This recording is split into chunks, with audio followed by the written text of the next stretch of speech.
Армысыздар, құрметті қонақтар, оқушылар. Мен Толмекова Зиягүл Әлиқызы, нөмірі 154-ші жалпы білім беретін мектептің көркем еңбек пәнінің мұғалімімін.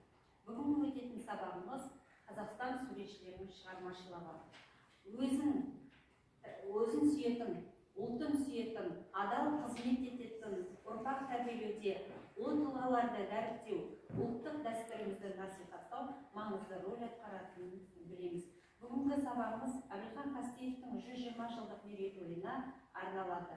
Әбілхан Қастеев атамыздың шығармашылығы және өмір жолы. Сабағымызда қолданылатын әдіс төңкерілген сынып. Төңкерілген сынып бойынша тапсырмалар берілген болатын. Бүгінгі Әбілхан Қастеевтің шығармашылығы туралы оқушыларымыз қалай дәріптейтінін тыңдап көрейік.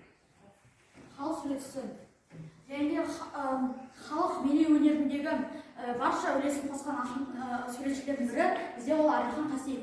Әбілхан Қастеев атамыздың өнер туындыларынан біз ауылдағы суреттерді көп кезде жасай аламыз. Ол көбінесе ауылдағы суреттерді өте әдемі қылып салатын болған. Және де мысалы жайлау суретінен біз ол жақтағы бояуларды өте келістіре салғанын біле аламыз. Және де мал жайылымның қалай жүріп болғаны, және де судың қалай сарқырама болып ағып жатқанын көрсетіледі. Және де сол жайлау суретінен біз өте керемет суретті байқай аламыз. Және де сол суретті көрген адам соның ішінде жүргенде сезімде болады екен. Өте жақсы, тамаша. Әбілхан Қастеев атамыздың еңбектері. Әбілхан Қастеев ол Қазақстанның ұлы суретшісі деп жетіледі. Және де ол Қазақстанның немесе туған жерінің көрікті жерлерін қағаз бетіне бейне қылып түсірген жалғыз суретші болып келеді.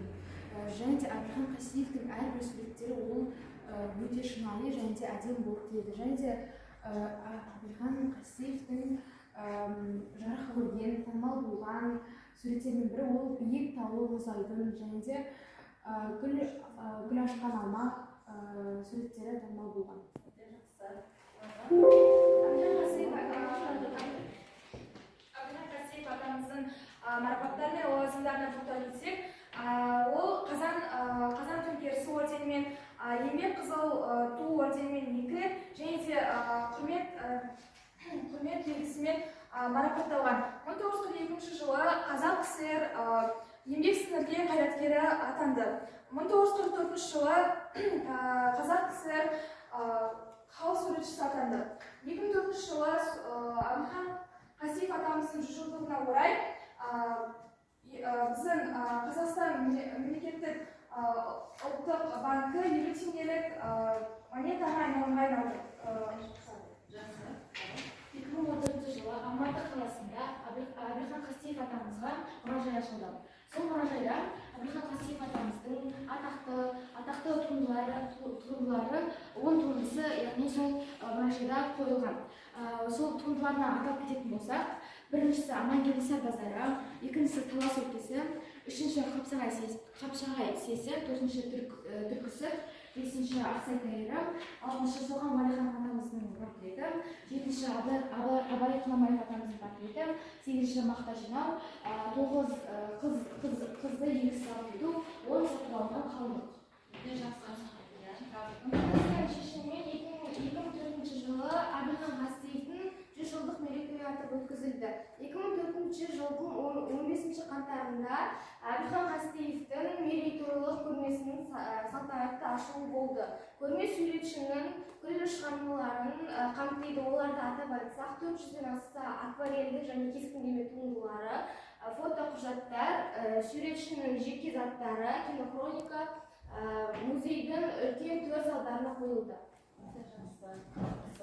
Қастеев атындағы Қазақстан Республикасының мемлекеттік өнер мұражайы, сонымен қатар бірнеше қалалардағы көшелер аталды. Шымкент қаласындағы көркем өнер колледжі Қастеев атымен аталды. 2009 жылы колледж алдында суретшінің ескерткіші ашылды. Әбілхан Қастеев еңбек жолында Түрсібис темір құрылысына жұмысшы болған. Москвадағы сурет студияларында Холлвуд пен Бриттонский сабақ берген. 1926-1936 жылы. Өте жақсы. Бүгін балалар өте көп шығармашылықпен жұмыс жасап, көптеген мәліметтерде толығып келесіздер, сіздерге алғыс білдіремін. Мен де өз мәліметімді қосқым келеді. Әбілхан Қастеев атамыз өзінің есігінің алдындағы бөлім суғарып жүрген кезде фармакологиясын көршісі келеді. Осы жерге атақты суретші көшіп кетті дейді. Ол кісімен ешқашан ұшырасқан емеспін. Бұл кісі іс сапарда болатын шығар көрмесе. Сіз бақташысыз ба деп сұрайды. Сол кезде атақты суретші Әбілхан Қастеев мен болам дейді. Бұл жерде не білеміз балалар? Әбілхан Қастеев атамыз өте қарапайым адам болғаны білеміз.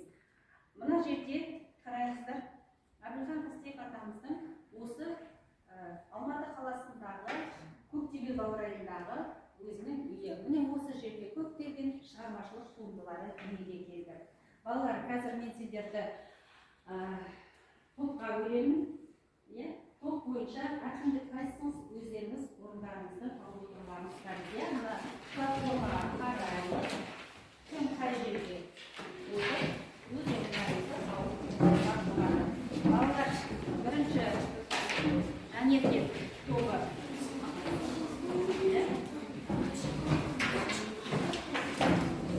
Бірінші топ бірінші болсын, екінші топ дәстүр, сосын жайлау тобы. Неге бұлай топқа бөлініп жатырмын балалар? Себебі біз Әбілхан Қастеев атамыздың осы керемет кескіндегі суретін туралы жаңағы әңгімелейтін боламыз. Қараңыздар. Бірінші жайлау суреті қараңыздар. Одан кейін бүркітші, одан кейін жаңағы дәстүрде қыз ұзату. Міне осы суреттерді мұқият қараймыз, және де осы суреттер туралы өз ойыңызды бөлісеміз, яғни қалдаймыз. Бір минут береді сіздерге.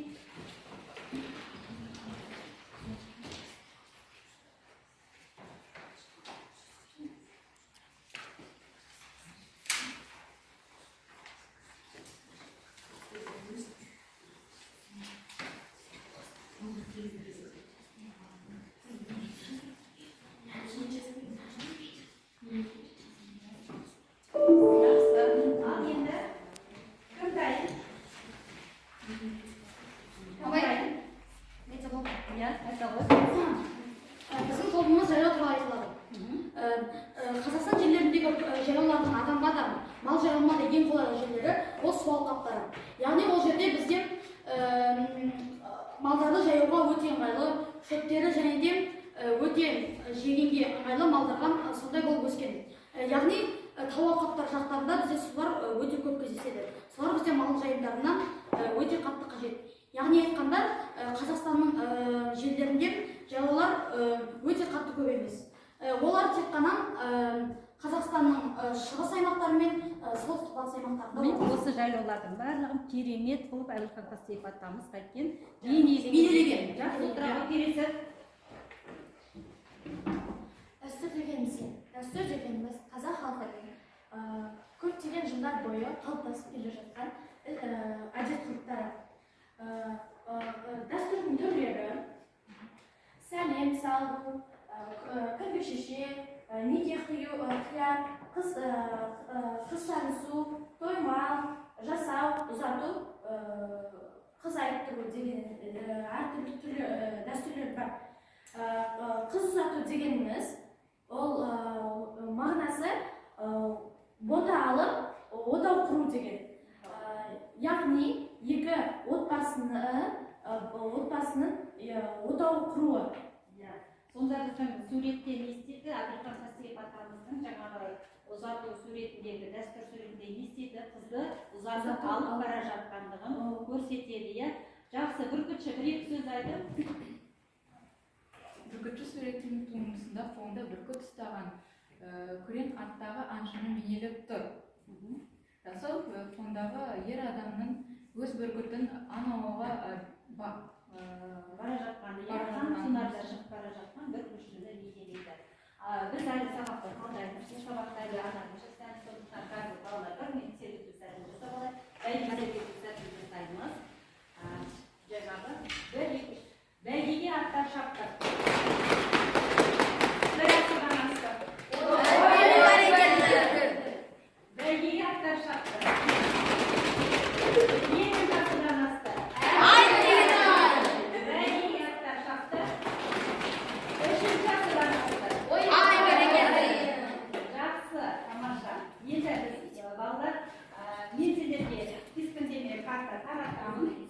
бойынша бұл сұрақтарға жауаптар жазамыз. Жақсы ма балалар?